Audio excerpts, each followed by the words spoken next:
ब्रह्मा जी ने हंस रूप धारण करके वे ऊपर की ओर उड़ चले आदि का पता लगाने के लिए। कहां से आया ये स्तंभ? हंस बनकर वो ऊपर की ओर उड़ चले, उड़ते गए। वहीं पर पाताल लोक में ये कहां से आ रहा है, विष्णु जी उस अग्नि स्तंभ के पता लगाने के लिए सूकर मतलब बारह भगवान का अवतार लिया, रूप धारण किया और उस अग्नि स्तंभ को खोदने लगे। अग्नि स्तंभ को खोद रहे हैं। हे तात,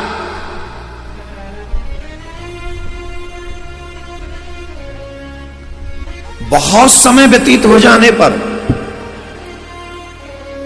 बहुत समय व्यतीत हो जाने पर नारायण भगवान को अंत नहीं मिला और ब्रह्मा जी को आदि नहीं मिला इस अग्नि स्तंभ का।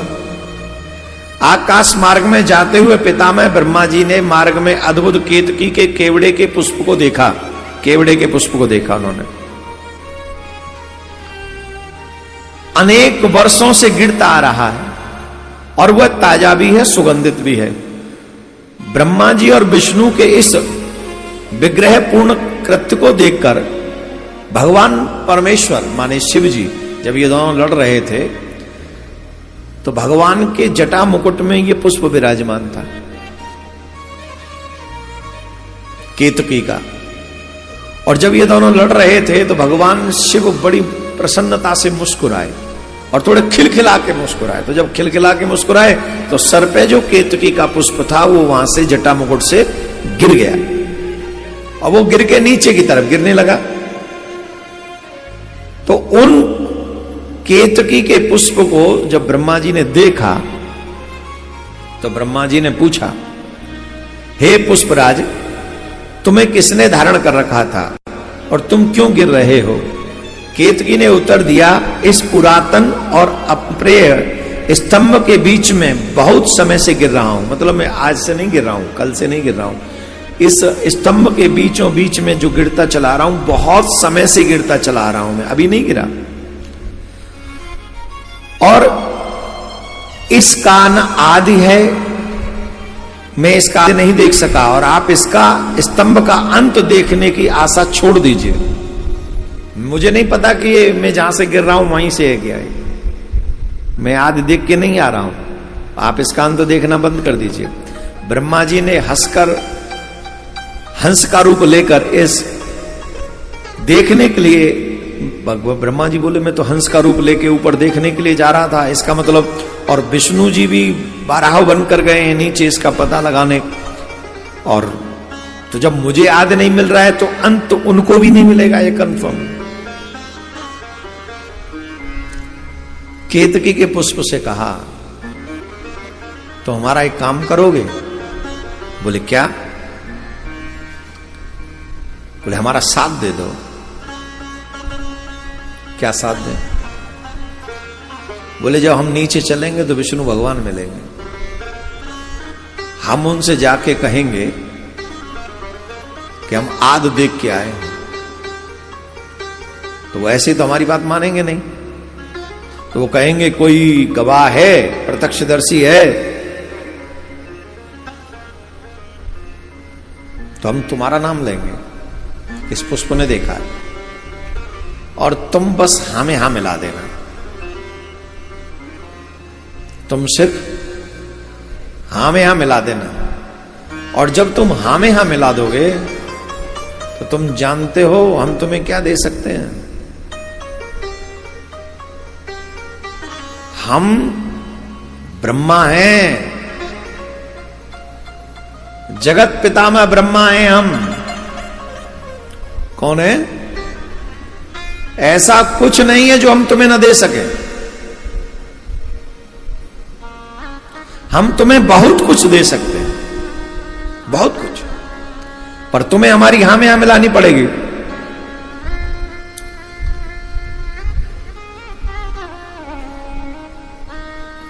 केतकी ने कहा इसमें कौन सी बड़ी बात है,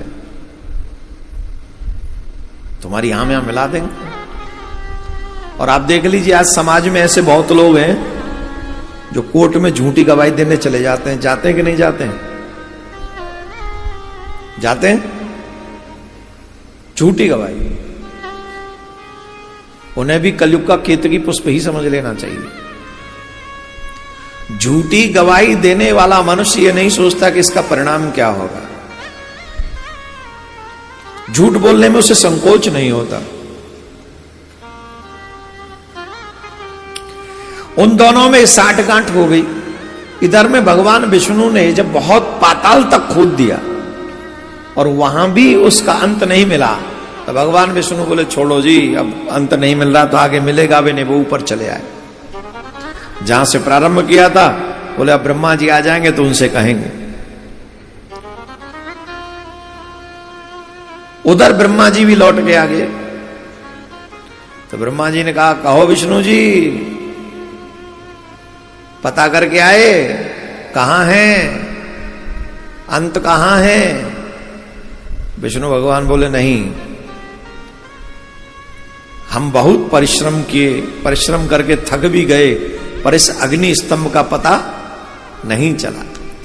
तो ब्रह्मा जी बोले ये तो हम पहले से ही जानते थे, तुम पता लगा ही नहीं सकते, तुम पता नहीं लगा सकते।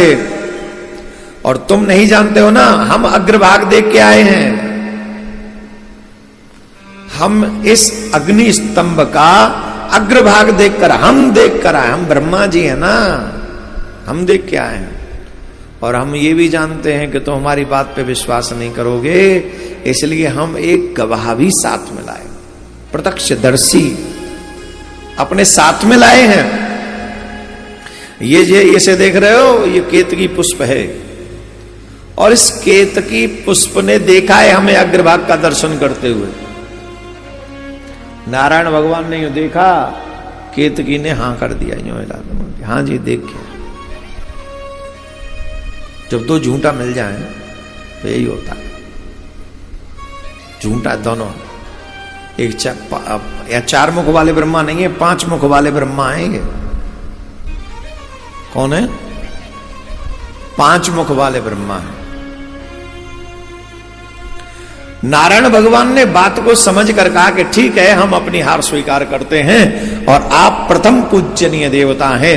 ये कहकर भगवान विष्णु ने कहा भाई पूजा का थाल लाओ, पुष्पमाल लाओ, कुमकुम लाओ, चंदन लाओ, इनको जरा प्रथम देवता घोषित कर देते हैं, यही प्रथम देवता है।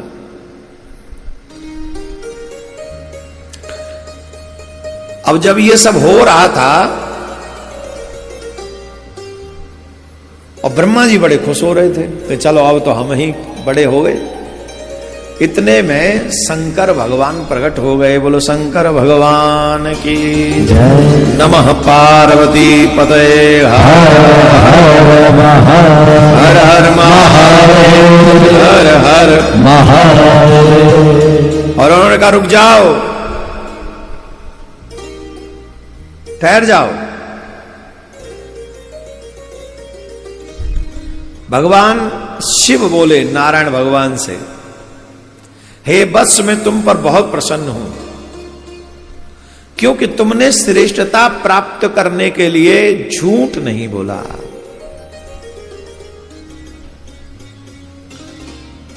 तुमने सत्य का साथ दिया। रामचरितमानस क्या कहता है? धर्म न दूसरे सत्य समान,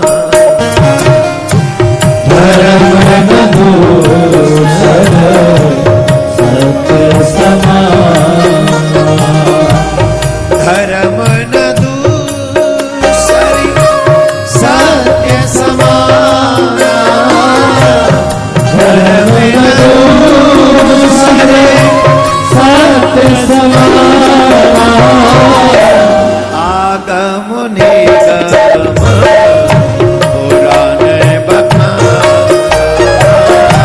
आगम निगम पुराण बखान,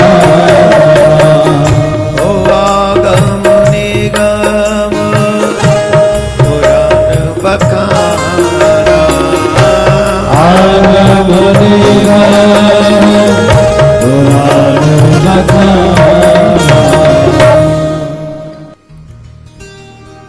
शंकर भगवान कहते हैं तुमने श्रेष्ठ बनने के लिए झूठ का साथ नहीं लिया। कई लोग महान बनने के लिए, कुछ चीजें पाने के लिए, अपने आप को अलग सा दिखाने के लिए झूठ का साथ देते हैं। देते कि नहीं देते? और जीवन में झूठ को प्रयोग में लाते हैं। हम ऐसे नहीं है, ये ऐसा है, ये ऐसा नहीं, ये ऐसा। पर वो तुम संसार को तो पागल बना सकते हो, ईश्वर को कैसे बनाओगे? बनाओगे? ईश्वर नहीं जानता सत्य क्या है। किसी को गिराने के लिए अगर तुम्हें झूठ का साथ लेना पड़े, इसका मतलब है कि तुम ऑलरेडी गिरे हुए हो। आज हमारे भारत में देखिए, सोशल मीडिया पे छवि बनाई जाती है और बिगाड़ी जाती है। हाँ या ना? किसके दम पे? पैसे के दम पे। 10, 20, 25 लोगों को बैठा देते हैं, उन्हें पैसा देते हैं और उन्हें काम दे दिया जाता है कि तुम इनकी छवि बनाओ और इनकी छवि बिगाड़ो। और जो इंजीनियर है, मेरी बात को समझ रहे होंगे, सॉफ्टवेयर इंजीनियर लोग, बोलो हाँ या ना? पर अब तुम यहां कुछ दिन के लिए तो ये खेला कर सकते हो,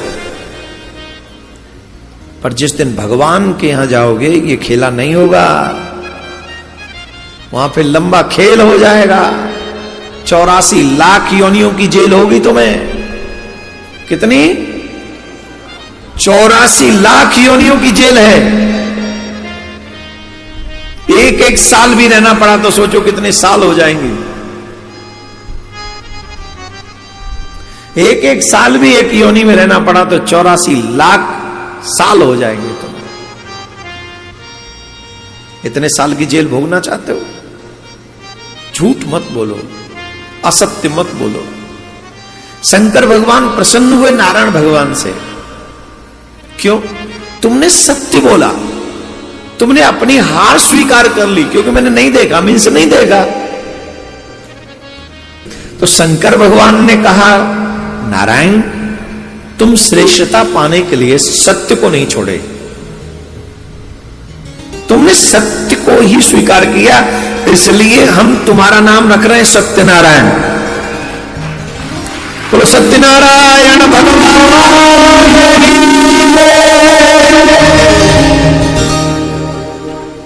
और भगवान एक ही है जिनको सत्यनारायण कहते हैं।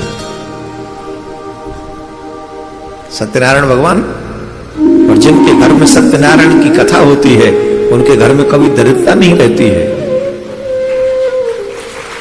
कभी भी नहीं। तुमने सत्य वचन का पालन किया है, इसलिए लोगों में तुम मेरे समान प्रतिष्ठित होगे, सत्कार प्राप्त करोगे। हे हरे, अब से आपकी पृथक मूर्ति बनाकर पुण्य क्षेत्रों में प्रतिष्ठित की जाएगी और उसका उत्सव पूर्वक पूजन किया जाएगा। इस प्रकार परमेश्वर ने विष्णु भगवान की सत्य निष्ठा को देखकर उन पर प्रसन्न हुए और भगवान ने उनको अपने ही समान अधिकार दे दिए। बोलो राधे राधे। नंदकेश्वर बोले, तदुपरांत महादेव शिवजी ने ब्रह्मा जी के गर्भ को मिटाने की इच्छा से अपनी भ्रकुटी के मध्य से भैरव नाम के एक अद्भुत पुरुष को प्रकट किया। भैरव, जहां जहां मंदिर होते शिव जी का, वहां भैरव रहते हैं। काशी में भी काल भैरव है और कहते हैं कोतवाल हैं ये वहां काशी में। अगर आप शिव जी के दर्शन करो वहां विश्वनाथ के और भैरव के दर्शन नहीं करो तो काशी का फल नहीं मिलेगा।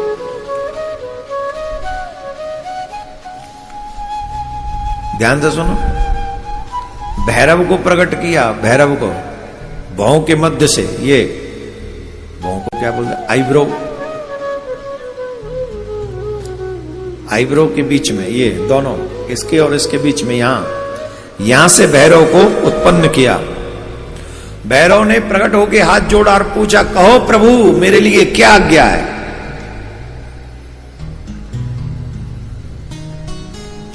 आप आज्ञा करें, मेरे लिए क्या आज्ञा है? शिव जी ने कहा, खड्ग दिया, नूनम चर्य खड्गेन तिग्मेन जवसा परम तीव्र तीक्ष्ण खड्ग भैरव को देकर कहा, ये पकड़ो और ब्रह्मा की पूजा करो। खड्ग पकड़ो और ब्रह्मा की पूजा करो। ऐसी पूजा करना कि याद रहे इन्हें। अब बताओ, तलवार दे के पूजा करवा रहे हैं। झूठान की पूजा तो ऐसी होती है, चोर पकड़ लो, चोरी कर तो वह कैसी पूजा होगी? जवाब दो। और फिर जब वो पूजा करवा के जाता है तो घर के बाहर, जब वहां से बाहर पहुंचता है तो लोग कहते, कहो कैसो वह पूजा पो सही वह।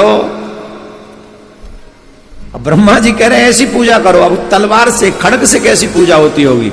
जानते हो, ब्रह्मा जी के 5 मुख थे, उसने झड़ाक से उसका एक सर पकड़ लिया ब्रह्मा जी का, और बाल पकड़ लिए, और बाल पकड़ के खड्ग से झड़ाक से उस सर को धड़ से अलग कर दिया।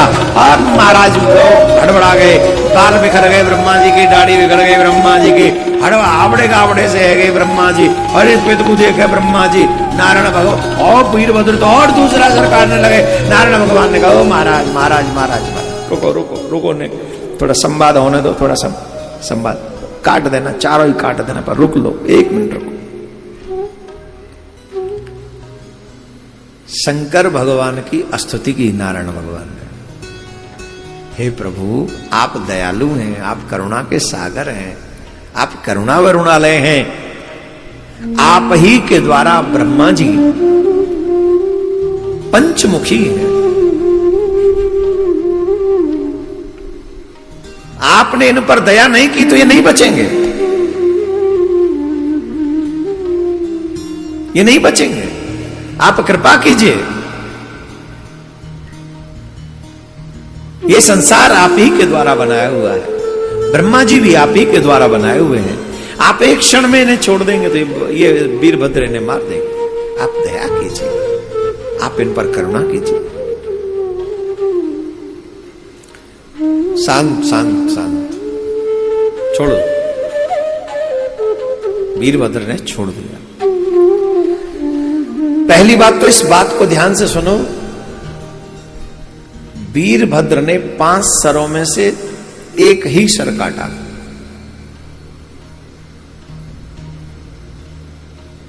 कौन सा? बोले जिसने झूठ बोला था, जिसने ये कहा था कि मैं देख के आया हूं अग्रभाग, माने आदि में देख के आया हूं। बाकी के 4 सर शिव ने छोड़ दिए। प्रश्न, इसका मतलब क्या है? बोले इसका मतलब यह है कि जो मुख झूठ बोलता हो वो कटने योग्य है।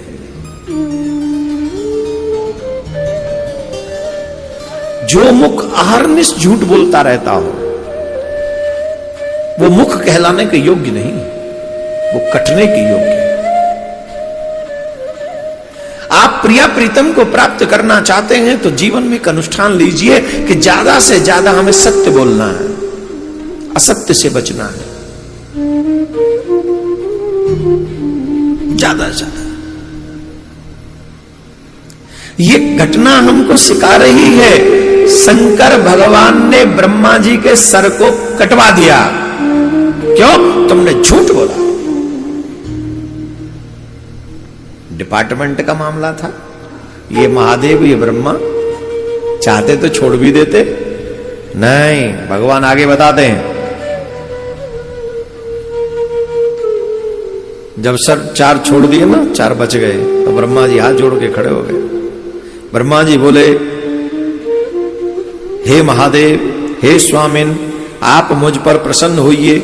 मैं आपकी कृपा से अपने सिर के कटने की भी आज श्रेष्ठ समझता हूं। विश्व के कारण विश्व बंधु दोषों को सह लेने वाले और पर्वत के समान कठोर धनुष धारण करने वाले आप भगवान शिव को मैं प्रणाम करता हूं, नमस्कार करता हूं, नमस्कार करता हूं। स्वामिन प्रसीदत महाविभूते वंदे वरम मे शिरसः प्रमोक्षम नमस्तुभ्यं भगवते बंधवे विश्वयोनये सैष्णवे च दोषाणां संभवे शैलधन्वने।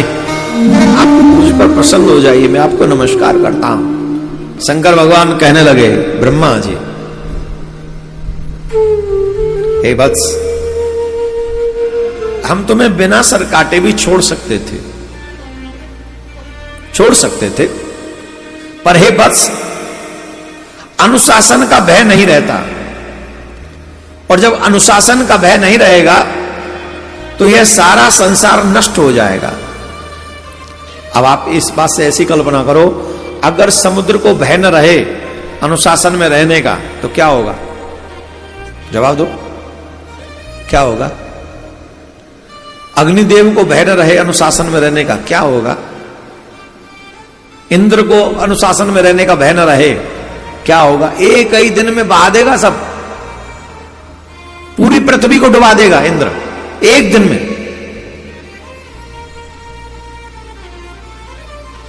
पवन देव चल पड़े,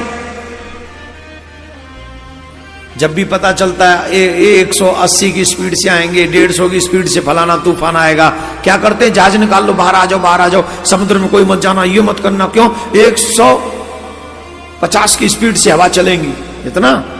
और जब 500 की स्पीड से चले तब? जवाब दो।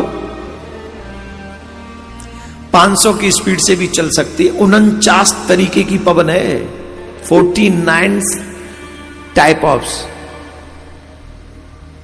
49 तरीके की हवा है। और वो कितनी भी तीव्र, जब मर्यादा में नहीं रहेगी तो वो सारी मर्यादा तोड़ के बहेगी। तो ये भाई साहब, ये कुछ नहीं है। कितने भी लेंटर वेंटर डाल लो, सब लेंटर यूं ही औंधे पड़े मिलेंगे। लेकिन वो पवन मर्यादा में है, अग्नि मर्यादा में है, जल मर्यादा में है, पृथ्वी मर्यादा में है, आकाश मर्यादा में है। तो मनुष्य मर्यादा में क्यों नहीं रहेगा? मनुष्य इन्हीं के अधीन है, तो मनुष्य को भी मर्यादा में रहना चाहिए, ये जरूरी है।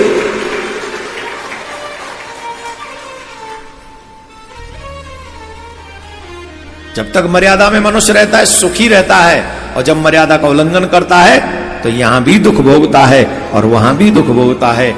महादेव कह रहे हैं, अगर मैं तुम्हें दंड नहीं देता तो संसार में नियम कोई नहीं मानता। इसलिए हे ब्रह्मा, हमने तुमको दंड दिया,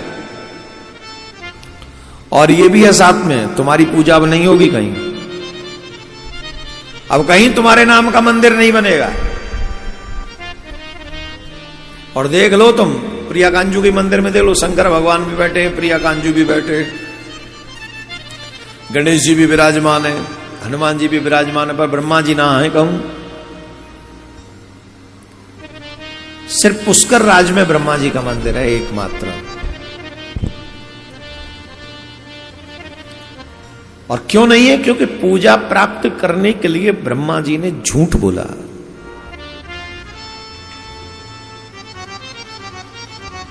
फिर भी जब ब्रह्मा जी ने क्षमा याचना मांगी, तब शंकर भगवान ने कहा, हे ब्रह्मा सुनो,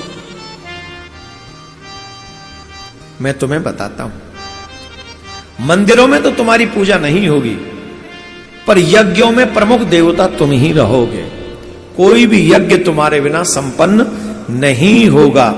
अग्निहोत्र आदि वैदानिक और ग्रह यज्ञों में आप ही श्रेष्ठ रहेंगे। सर्वांग पूर्ण पुष्कल दक्षिणा वाला यह यज्ञ भी आपके बिना निष्फल ही होगा। उसमें आपकी प्रधानता बनी रहेगी। बोलो राधे राधे। जोर से बोलना पड़ेगा, और जोर से। शंकर भगवान ने कहा, आज का दिन जो है ये बहुत श्रेष्ठ दिन है। तुम्हारे द्वारा जो आज मेरी पूजा हुई है, क्योंकि ब्रह्मा जी ने और शिव जी और नारायण भगवान ने दोनों की पूजा की ना उसके बाद बोले आज के दिन जो तुम्हारे द्वारा मेरी पूजा हुई है, मैं तुम लोगों से बहुत प्रसन्न हूं, बहुत ज्यादा। इसी कारण यह दिन परम पवित्र महान से महान होगा। आज की यह तिथि शिवरात्रि के नाम से प्रसिद्ध होगी, शिवरात्रि कही जाएगी ये आज के बाद। दिन में तत्पुण्यम भविष्यति महत्तरमम, शिवरात्रि रीतिम ख्याता तिथि रेसा मम प्रिया। ये जो आज की रात्रि है ये शिवरात्रि के नाम से जानी जाएगी और ये मुझे विशेष प्रिय होगी। इसलिए हर सनातनी को एक बात सुन लेनी समझनी चाहिए, चाहे हर महीने की शिवरात्रि का व्रत हम न करें, पर एक जो बड़ी शिवरात्रि आती है उस दिन का व्रत हमको निष्ठापूर्वक जब तक शरीर में बल हो करते रहना चाहिए। और एक शिवरात्रि के व्रत का फल यह है, पूरे साल की शिवरात्रि के व्रत का फल प्राप्त करा देती है।